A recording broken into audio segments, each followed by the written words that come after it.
This is the Unblock Yourself podcast, our podcast where we have conversations together or with people who are chasing their dreams and living an intentional and unblocked life. Today's episode is a special one for a few reasons. It was our very first podcast that we recorded fully in person in a sweet new studio, and the first time we've ever had a married couple on the show. Our guests are Drew Butterworth and his wife, Sarah Matton Butterworth. Drew is an ex-corporate world hustler who left it all behind to follow a passion. He's now the co-founder of Goodvibes Juice, which is a cold-pressed juice and wellness company that has grown from one single storefront in 2016 into a nationally recognized brand. Sarah is a former professional dancer and performer who is now the founder of 10 Talent Management, one of Canada's leading talent agencies representing performers in film, television, commercials, and theater. These two are seriously impressive. We were excited about this conversation because even though they're building two separate businesses under one roof instead of just one business like us, we're both navigating a lot of the same things: entrepreneurship, marriage, ambition, kids, and building something that they genuinely love. They're also just super humble, down to earth, and so fun to be around. We got the story of how they met, and it's such a good one. And we talked about leaving corporate careers, building businesses from scratch, balancing family and work, and how they navigate both, chasing those big goals at the same time, again, under one roof. We finished the episode by doing a shot together, a Good Vibes wellness shot, that is, not a tequila shot, although after hearing how they met, maybe tequila deserves a little credit too. We hope you adore and respect these two as much as we do. Here's our conversation with Sarah and Drew.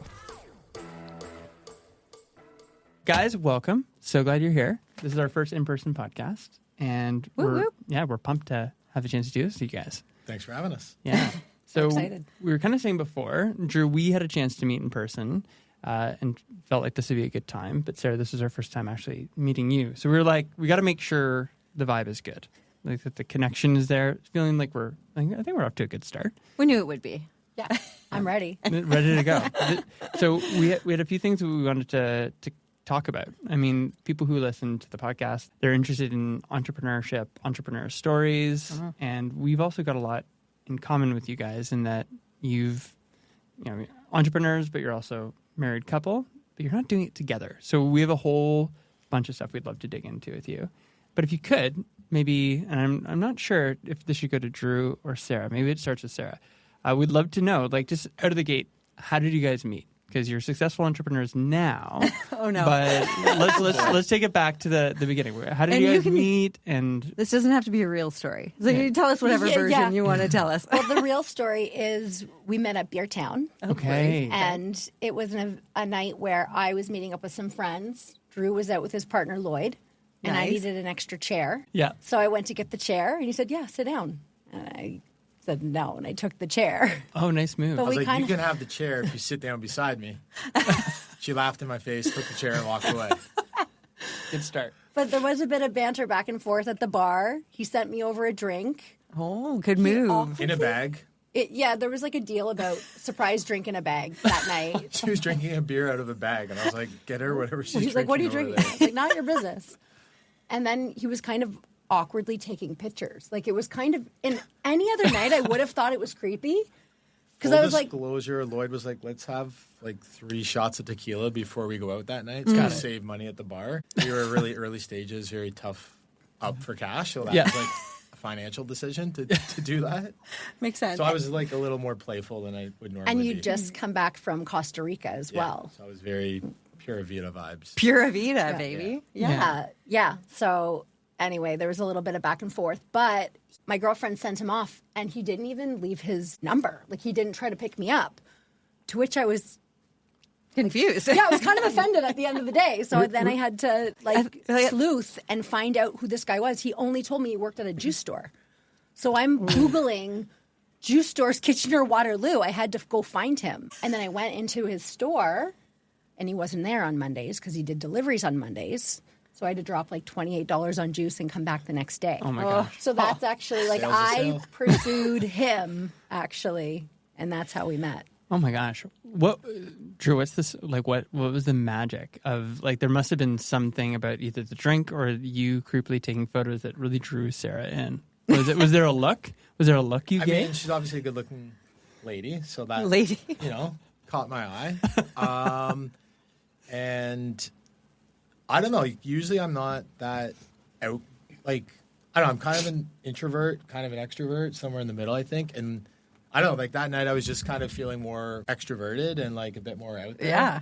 And was just in a really good place mentally, I think, despite like being a little buzzed. Like when her friend was like, hey, this is like, thanks for coming over, guys, but like it's girls' night. We were just like, later. And we like dipped. And there was no like, I don't know. We didn't care. We were like, whatever, on to the next one, Totally. So we were just having a good time. Really drew me in. Yeah. I think it's kind of, it kind of does though, right? Like, yeah. Like, that's a power move. Like to leave knowing like, oh, there's this thing. And then you just leave. Like, I'd be that way too. It's like, who is that guy? Like, he didn't even ask me for my number after all of that. Yeah. And then she gave me a hard time because she came to the juice shop and I didn't like hit on her or ask her for a number. And I was like, there's a lot of good-looking girls that go through a juice shop. If you do that to each one, you're going to be like a creep. And like nobody's coming back to the juice shop. Nobody's coming back. So like, you have to really, be careful. It switched the roles. Like I was like, what does a girl got to do to get a date? Yeah, right? Yeah, totally. I had to work really hard. So good. I was like trying to be like professional, but like still let her know like I was interested. So mission accomplished. Yeah, It worked. and that was how many years ago? 2017. 2017. Okay, all right. Coming up on 10 years. So it's actually cool because I have a picture of her from the first time I met her. So it's like across the bar at Beer Town, and she's like sitting over there with her beer. Yeah. This is her beer, cider, her beer in a bag. Cider. You know, as a dating tip to like any kid that you're talking to at any point, right? Is like just take a picture of the girl from across the bar. You never know if that's the one, right? Totally. You never know. I don't know if that's a winning strategy, but So good. Yeah. I love that. Yeah, it's pretty funny, really. Too good. But Drew, you and I have some history. So I was trying to remember what year we might have met, but maybe 2007. Does that check out? Yeah, I think so. Yeah, That's around that, right? That's when I started at BlackBerry. Okay, so 2007, we were working at BlackBerry together, and then I left, or I was pregnant, and then I got let go on mat leave, which feels highly illegal, but anyway. they probably paid a good severance. They did. They did. They were generous with the severance. Then we didn't see each other for a few years, and then you started working with my ex-husband. Yep. Yeah, so you were working with him. So we've just had, some cross paths. Yeah, totally.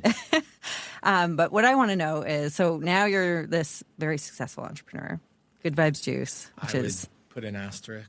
No. It depends on how you're feeling in the given day. Let's put it that way. Yeah. Like successful on Dragon's Den. There's a lot going on in your life, and you've been very successful. Thank you. What I want to know is, how did you switch? So you're in the corporate world. Yep. You're like selling software, Yep. grinding that way. Like what point you're like, you know what? I'm going to go all in on juice. Honestly, it was passion.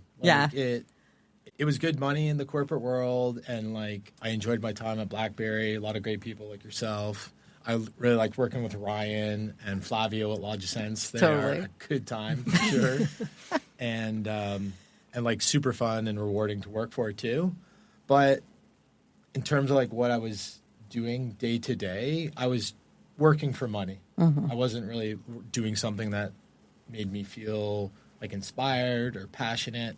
Mm-hmm. And I just knew that I wanted to do something that I would look back on and be like, regardless of success or not, like I did something that I wanted to do, I believed in.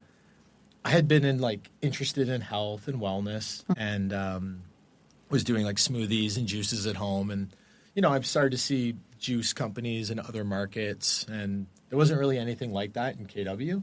So I thought, maybe that's something I could do. And anytime I had influenced a friend to start exercising or eating better, or a family member, and you got that feedback, I made a change because you influenced me. That felt passion inside of me, whereas I never felt that in my corporate world.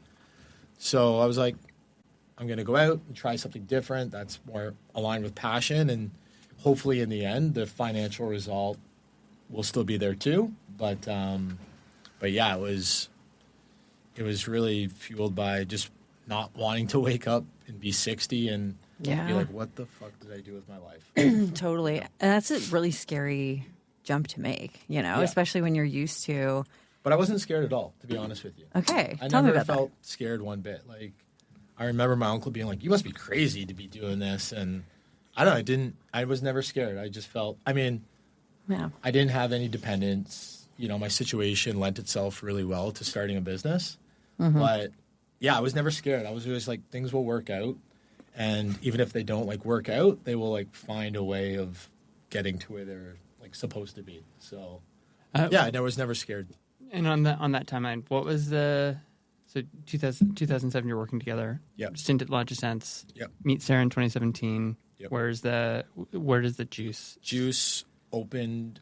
We opened our doors in 2016. 16. Okay. Yeah. Hey. Yeah. All right. Yeah. So we'll come back to some of that story. Yep.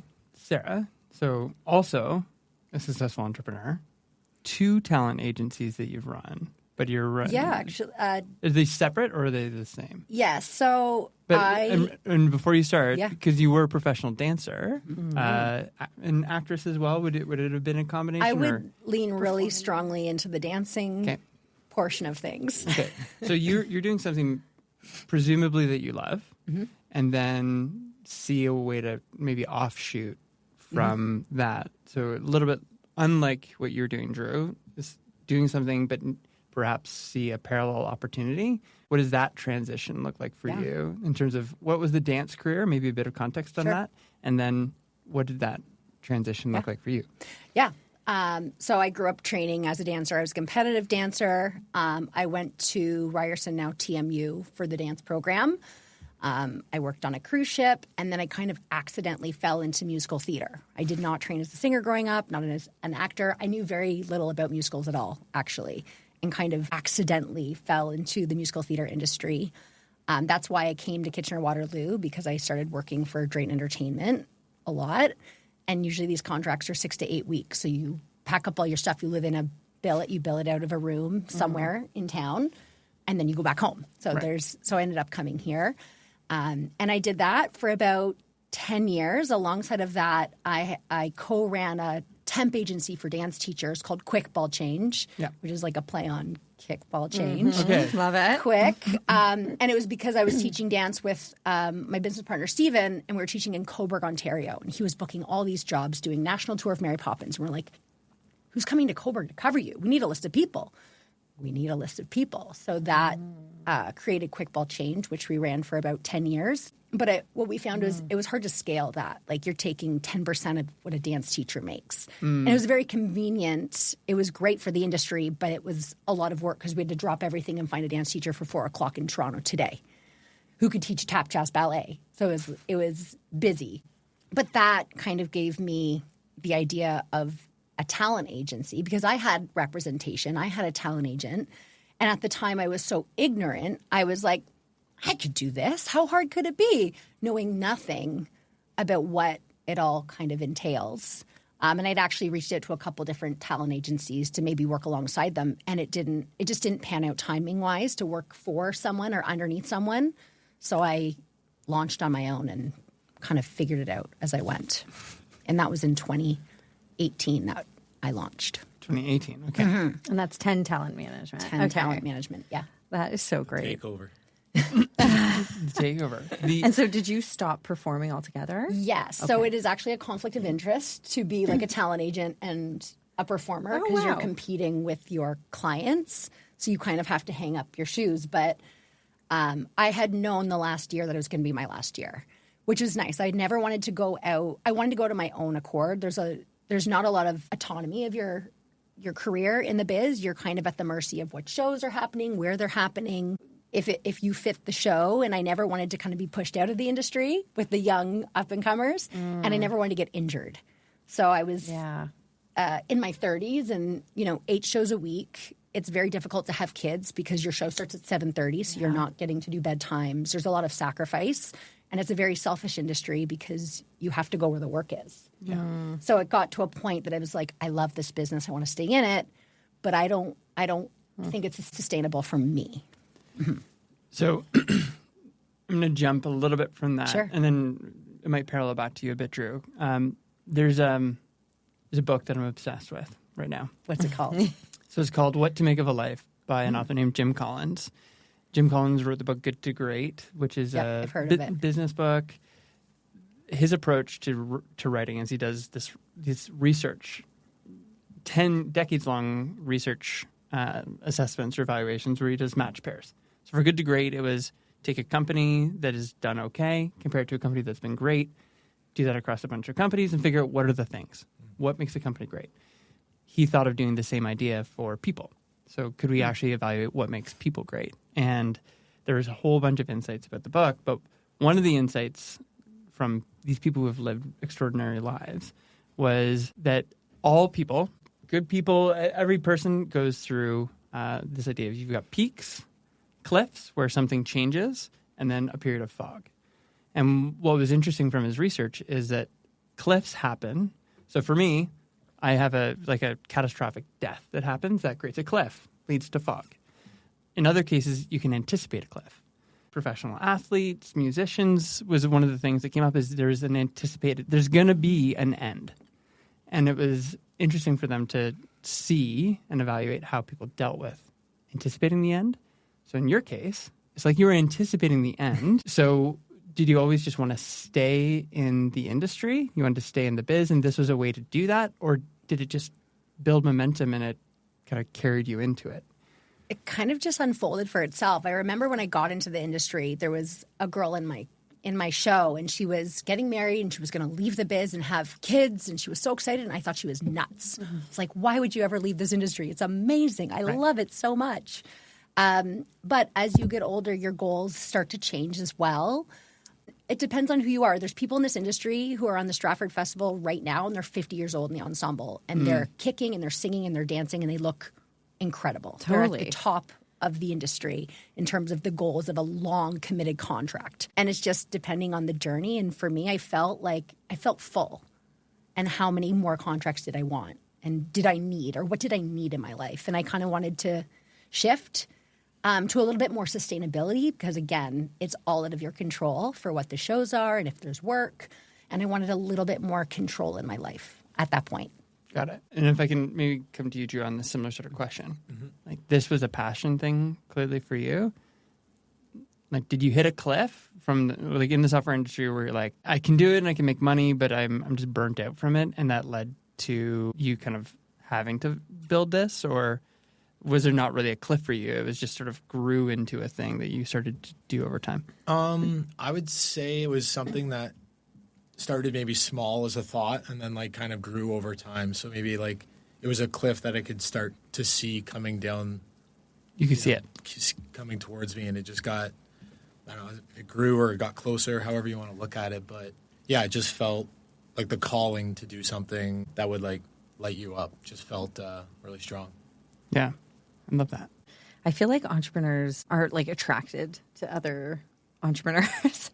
So just curious about like, do you think it's easier that you're both running your own businesses, or I guess it's almost, the question I think is like, what makes it easier and maybe what makes it harder? You're both building your own separate companies. I mean, the timeline of that, it's like 2016, you meet 2017, 2018, like you guys have a lot going on.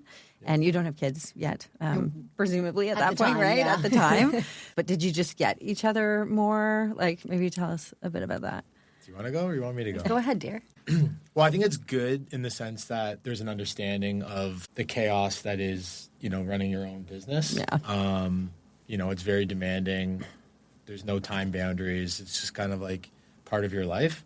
So the fact that we both experienced that, I think there's like good understanding between the two of us where it's like Sarah's got a deadline at 6:00. It's like, all right, like, as soon as I get home, I got to like keep the boys occupied and out of her office as best I can. Yeah. And so like that's really helpful because we both get it and we try to like really support one another.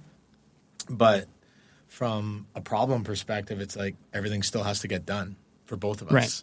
So it's like because of that, sometimes it's like, well, who's gonna sacrifice a bit of time now so I can get it done, or how do you put this puzzle together that you're both working on and it doesn't fit? So whose is more important? It's like, well, both are equally important, right? It's kind of an evaluation of in that moment, what's the urgent and important. Yeah. And then if it's not urgent, then once the kids can go to bed, then often I will catch up on the important but not urgent. Mm-hmm. So it's who's on fire right now gets kind of gets to win.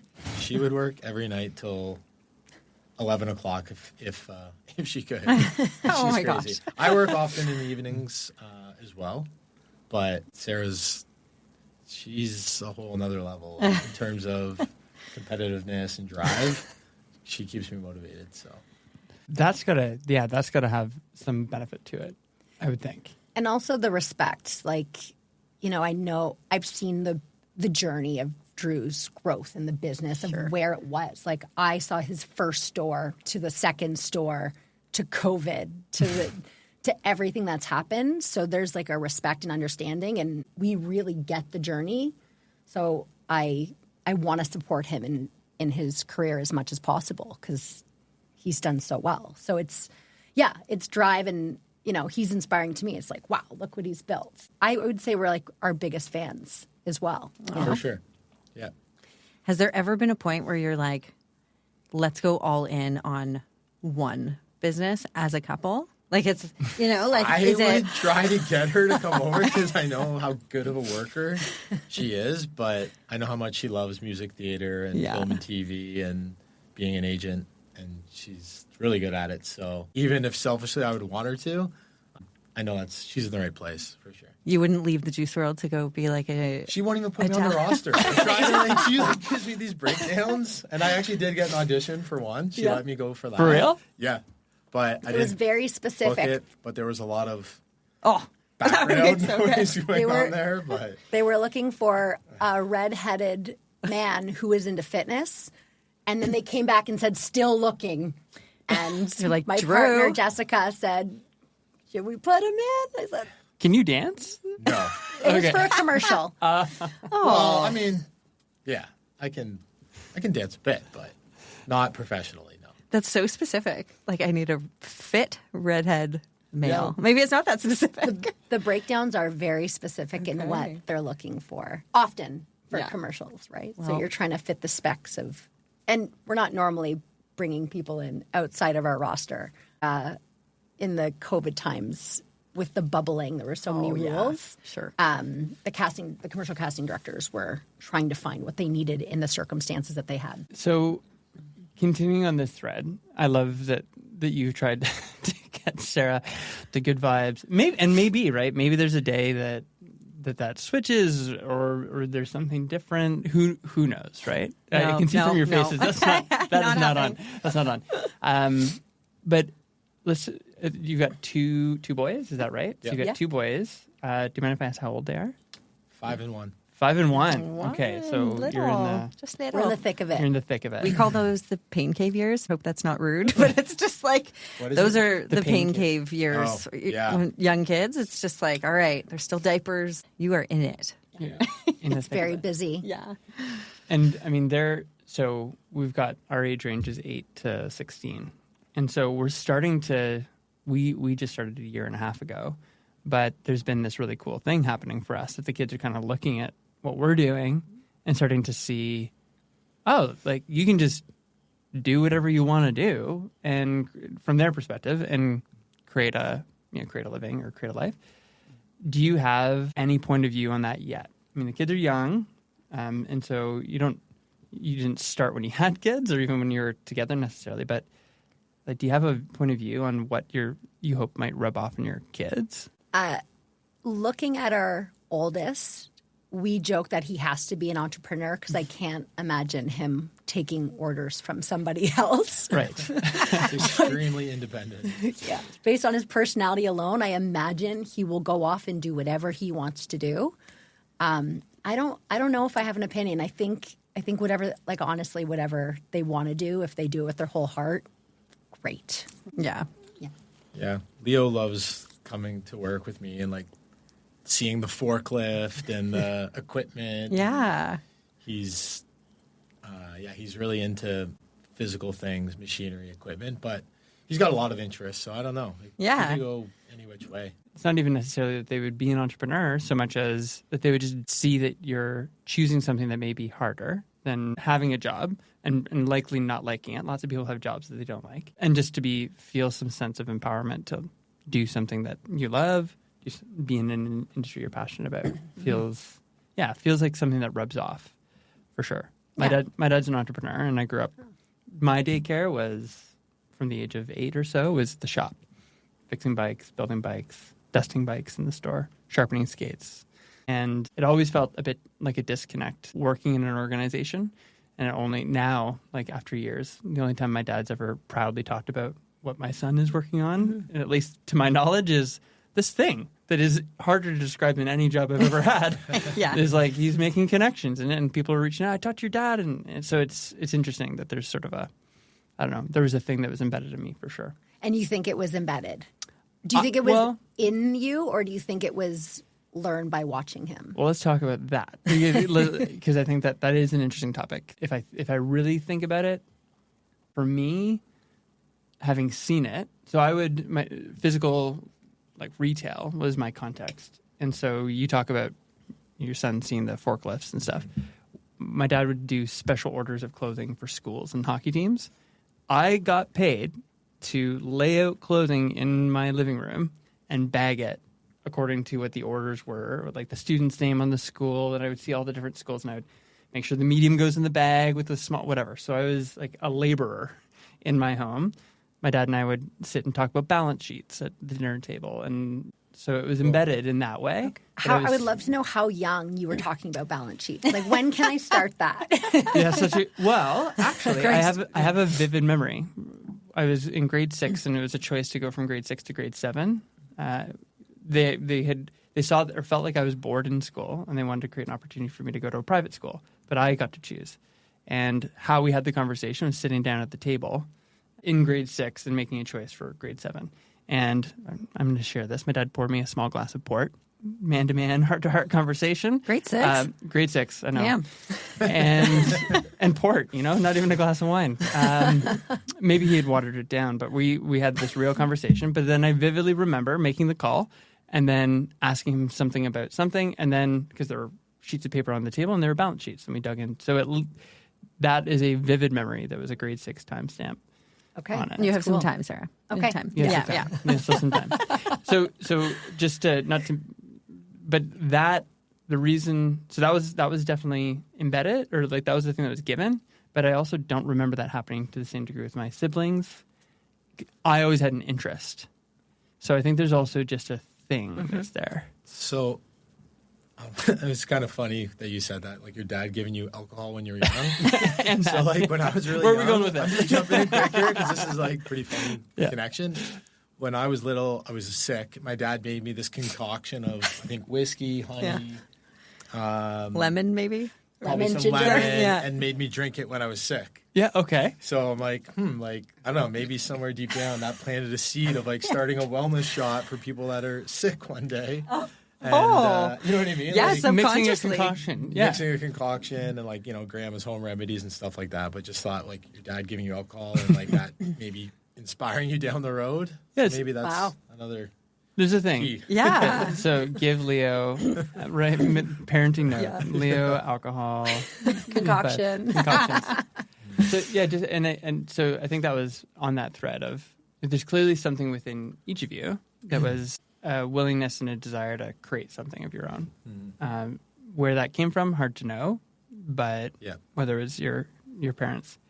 How about you? You talk about a story of your dad. You got into dance. Did your parents push you into dance, encourage that, or was that always a thing you wanted to do? I had a lot of energy as a kid. I can remember kind of getting in a little bit of trouble. And I think when I found dance and the discipline and the hard work and the repetitiveness and then the positive feedback, then I really leaned into that. And trying to be a dancer is the hardest thing in the world. There's like a million of you. You need to fit in very specific models, which is expanded now. Yeah. But I think just the repetitiveness, like how many plays I've done in a year in my whole life. It's like hundreds of thousands. So the repetitiveness, like I think that set me up for today. You guys do like lemonade stands or anything like that? Like, No, Seriously. not really. Like, I think I have a very different upbringing probably than anybody here. But entrepreneurship, although my dad ran gas stations. Yeah, for sure. Okay. Yeah, he did. He had like a Mac store and ran gas stations in Calgary. He's a hustler. Like, Yeah. worked hard. Okay. Yeah, We've seen I it. guess so. But he lived in Calgary, so I only saw him in the summertime. I lived here anyway. That's a much longer story. I actually always thought I would just work for a company and I would get promoted and move up in a said company, but I never really had this vision of having my own business. I think until we started our relationship and then started talking about working together again. And then I think like you, Drew, I kind of hit a wall of I don't give a shit about what I'm selling right now. Like I can't talk about this thing on one more call. I just don't want to spend my time doing this. So then we started just talking about, okay, well, let's be more intentional with what we're doing, with how we're spending our time, what we're doing for work. I guess maybe even question for you guys coming to this idea of intentionality.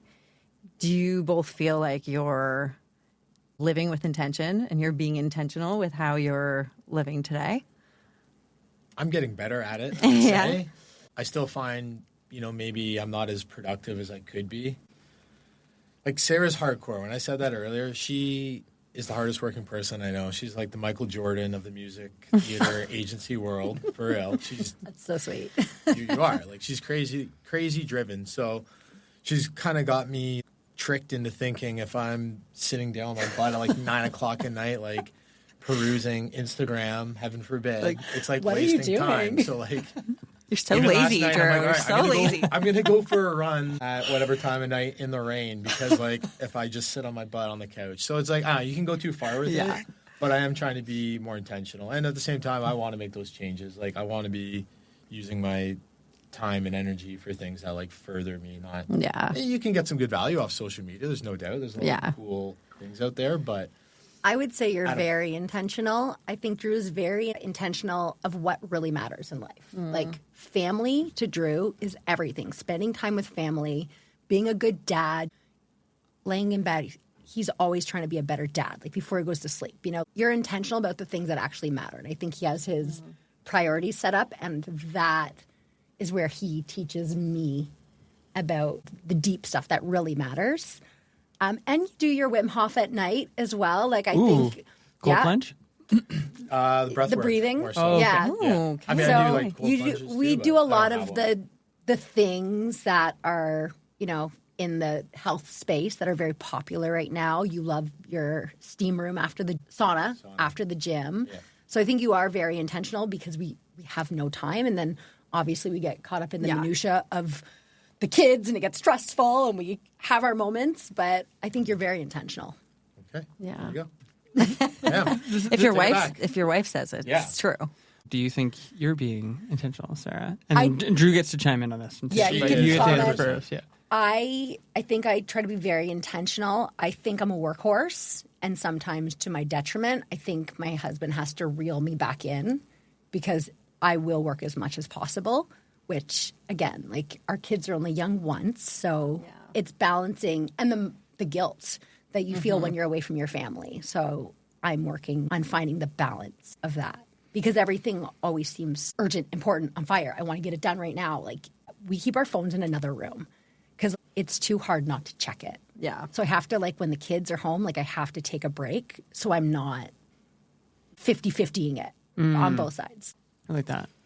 I would agree with everything she said. She's a workhorse for sure. She keeps the house organized and on point, and it's constantly going from one task to another and very little downtime for herself. So, but she kind of does it to herself too. Like, even yesterday, she does judging for Dance Canada. So she'll, like, go and do these weekend competitions. And is that like a volunteer? Oh, it's commitment? a pay. It's definitely a paid job. It's like 14-hour days. Yeah, better be paid. It's cool. Like, we sometimes go and visit, and we get to see, like, Mom with the other judges. And Cool. It's, like, really cool production. So local cool. business as well, actually. You should talk to Jamie Kovaric. Yeah, actually. Super cool. Okay. Yeah. Who's that? He is the owner and director of Dance Canada. And he's done it he's been a competitive director for, I think, 20 years now. But he went off on his own. I think it was 2010. Okay. That he went off on his own. Yeah. And it's it's very family run. His wife's involved. His kids, in-laws are involved. Like, it's family community. Cool. Anyway, so Very cool. I have a lot of loyalty to Jamie Kovaric. Yeah, like, Jamie, we're coming for you. Yeah. Jamie, if you're listening, she can't work on Canada Day this year. I'm sorry. I've booked her out. We're definitely sending this to Jamie. Yeah. So that's just another example. Like she'll fill her schedule and go. She's still a great mom. Don't get me wrong. Yeah. But she's It's the hard best. to She's the balance best that. mom. It is hard. It's like It's you're hard. always either. I like your thing where you're talking about like filling buckets or whatever it is. It's like you're always taking from one bucket to put into another. So like the work bucket's full, but the mom bucket's low, or the relationship bucket's a little low, or so it's like always Love trying that. to balance them all and Fill the buckets. Yeah. you Yeah. know, you only have enough to fill like 2 of them or whatever. So Yeah, you have to create those boundaries. We do the same, like with our phones, keeping them out. But I mean, our kids see us working all the time. And it's true, right? You're on your phone. And I mean, everything's on your phone. Your calendar. You could be messaging your kids' friends' parents for a play date. There's lots of reasons that you could be on your phone. But it is like, what do you want them to see? And you have to balance it. But let's keep going on that, because I'm actually curious your perspective on this. I think to some degree, I resonate with you. I could work probably all the time, sleep for 2 hours, and I don't know what it is. I just love to grind. I resonate more with Drew. That's why there's not 2 of those in one relationship. Yeah. So that resonates with me a lot. I have felt for sure since we've started doing our thing, I have zero regret of having the kids see me at work. Our kids are a bit older too, and they can understand those boundaries. I do remember 3, 4, 5-year-olds don't get it, and you can't, like, it is actually not a good thing to be sitting on the computer while they're crawling all over you, because they just have no context. But now that they're a bit older, I love that. They're seeing me build our thing. Do you feel the same? Do you feel any difference in that? I don't want them seeing us working all the time, but yeah. I think the question is, I have less regret now building our thing than I did when I was building somebody else's thing, working in another company. Sure. Yes. I do like that. We're building and it takes hard work, and they know it's our own company and they think it's super cool. Like, they'll ask us questions like, "Oh, who are you guys interviewing today on the podcast?" And oh yeah, and they see we do not let the kids touch the juice shots in the fridge. They see them. They all want to take them to school. They're all over it, and we're like, no. We're like, no. We should. They'll like spray them at their friends. It won't be well used juice. Yeah. But I guess, can you imagine? I guess grinding to the degree that you do for something that's not yours, or is it just, maybe it's just built in you to grind? Is that I even? used Can you to even work imagine? as a server for many years. And if COVID didn't happen, where I had to be pregnant wearing a mask, I wonder if I would still serve, because I loved it and the fast pace and the bustle, which I worked for the same guy for over 10 years. And I really loved it. And it wasn't mine by any means. I'm definitely more fulfilled now, but by comparison.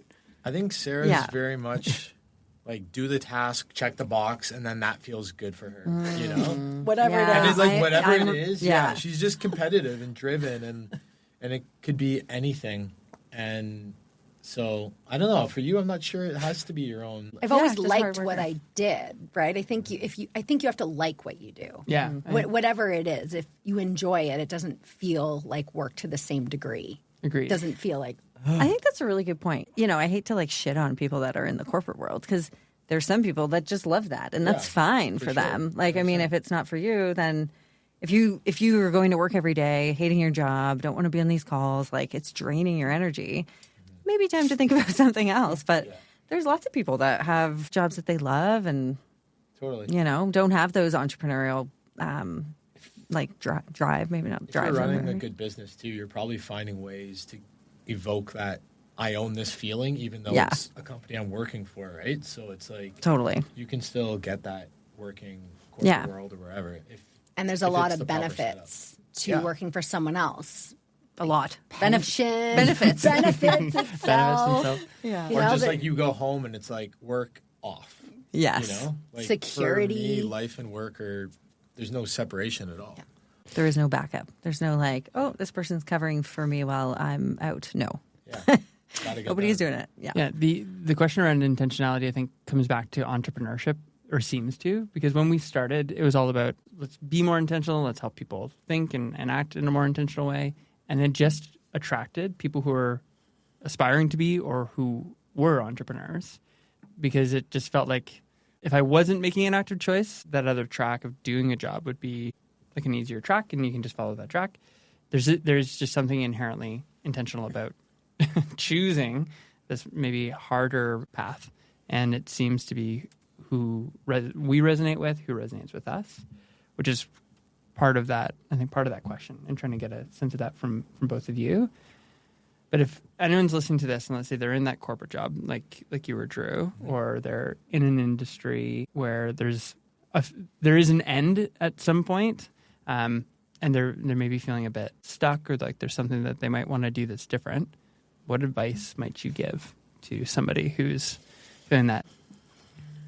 Well, the way I transitioned is I always had my backup as, when I said I was a server, I had money coming in. Like, I didn't just light everything on fire and hope money was going to come in right away. I kind of did it, to me, in a secure way, that this was paying for my bills while I was building this, in hopes that one day this would support me. So I was too scared to just go into something. I needed to have my security blanket, which for me was serving, which I could do on evenings and weekends outside the hours of my new job. So that made it less scary. Okay. So something like build a bridge for yourself. It's not about lighting things on fire. Yeah. 5 years of a bit at a time is a lot of progress. Yeah. Yeah. Like that. For me, I would say just be really honest with yourself. I think the context was you're in a job and you're not really feeling fulfilled. Really get to the root of why that is. Are you not selling something that you're passionate about? If you're really just working for a paycheck and that's the only reason you're doing a job, then I think you can say with pretty high certainty, you're not seeking your highest self when you're doing that. You're kind of just taking a shortcut, and it's working for now, but I think if you could really be honest with yourself, and then also why not pursue that passion, whether it's still working in the corporate world or whether it's starting your own thing or whatever it is. Ultimately, probably some sort of fear. And everybody that starts something knows that anytime you fail, you're just learning. And then you're taking that learning and you're applying it and you're bettering yourself. Very few failures in life are final, right? Pretty much death is the only one, Death and taxes. Yeah. So, there's only finality in death. So it's you could be afraid of something, but don't let that stop you from doing it. Just be honest with yourself and then pursue whatever it is that you want to do. And you got to have some faith that things are going to work out, and you'll take your bumps and learn along the way. But that's usually where biggest leaps come in, is when you have those big failures, so to speak. You learn so much, and then it's wow, when you encounter that next time, it's it's easy. And, for maybe other people in a different situation, that would be a huge hurdle. So, Yeah, I think people often see successful individuals or companies that are doing really well. They might look at you and be like, oh, I could never do what Drew's doing. It's you probably failed a lot before you got to where, there was probably a whole bunch of bumps along the way. So it's I think it's scary for people until you actually do it. It's not that scary. And if you fail, it's not really a fail. It's more a learning. Totally. Yeah. Change your direction, and then if you're open-minded and you go with it, it's probably going to be even better than you had originally envisioned anyways. Yeah, it's the 10-year success story, or overnight success story, right? Yeah. You started in 2016, you started in 2018. Yeah. 10 years removed from that, you survived the 10 years. And what does it look like? A good friend of ours, Hillary Gold, when we were just getting started. Photography? Hillary? She's amazing. Yes. She does headshots for a lot of our clients that are local. All right. Another shout out to Hillary. Also a guest on the podcast. Oh my gosh. I can't wait to listen to that one too. But Hillary, I think when we were starting, it was a conversation you were having with her, Whitney. She was describing what we were going through from the building progress. She's I think we're a year in or 6 months in at that point. She's you have an infant. And then a couple years later, it's okay, you've got a toddler now. Right. So maybe you can leave it alone for an hour or 30 minutes in a room, but you can't leave the house. You know, you can't go on vacation. But eventually, it'll be a teenager, and then eventually.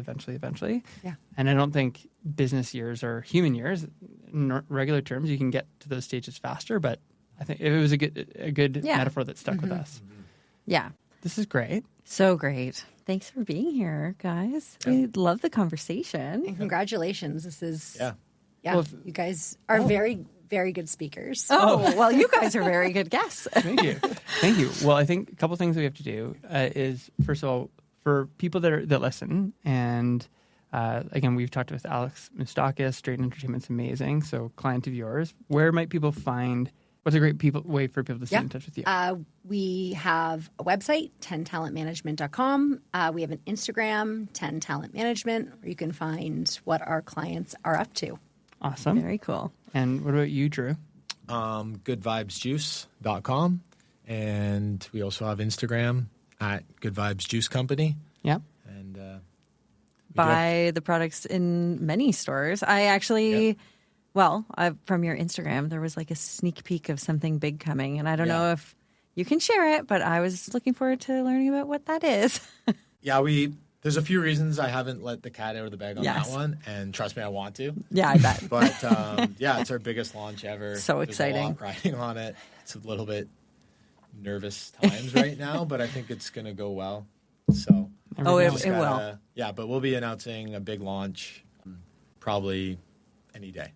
Any Awesome. day. Okay, Look forward to that announcement. On that note, we're going to do a shot. we need to do a shot. Okay. We got to do a shot. This is not an alcoholic shot, people. So before, Anyone listening? so maybe just talk us through what we've got. We got a few options in front of us. Yeah, so we have our line of wellness shots. We have 3 of them. We have Sick Day, which features echinacea and ginger. We have Turmeric Daily, which features turmeric and ginger as well. Yeah. And then we have Get Well, which features elderberry and ginger. So kind of think, like I was saying earlier, like grandma's home remedy, but in a very convenient on-the-go format. No whiskey. No whiskey. Okay. No preservatives, no additives, just all natural ingredients, holistic benefits. Yeah. So great way to support your immune system naturally. Okay. So if I'm looking at this, so I'm feeling healthy today. Yep. Does that mean I should not have sick day, or is it more preventative? I guess I'm trying to get a sense. Which one should I go for? Yeah, I mean, they all have ingredients and benefits based off the different ingredient, which could serve you if you are sick or if you're trying to keep your immune system running optimally so that you don't get sick. Yeah.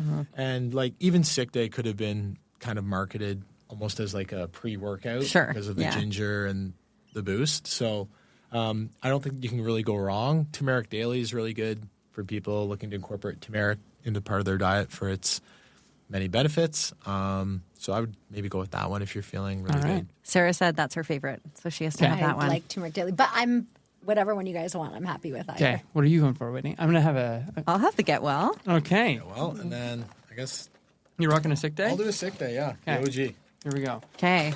Well, maybe we'll close it here and we'll do our shot. We'll do a shot. We'll share a photo of us doing the shot afterward. Drew, Sarah, thank you for being here. There's lots more good conversation to come. Cheers. Appreciate Cheers, it, you guys. Cheers. Cheers. Cheers. That's it for today. If you like this episode, hit follow or subscribe wherever you're listening. And if you'd be willing to leave a rating or a review, we do read every single one. And it genuinely helps more people find the show and helps us keep doing what we're doing. And if you do like this episode and what we're talking about here, you'll probably love our 100% free bi-weekly newsletter. It's called the Vienna 5, and you can find the link to that in the show notes. Music for this podcast is by Moby, who we still think is very cool. We're glad you're here. Thanks so much for listening.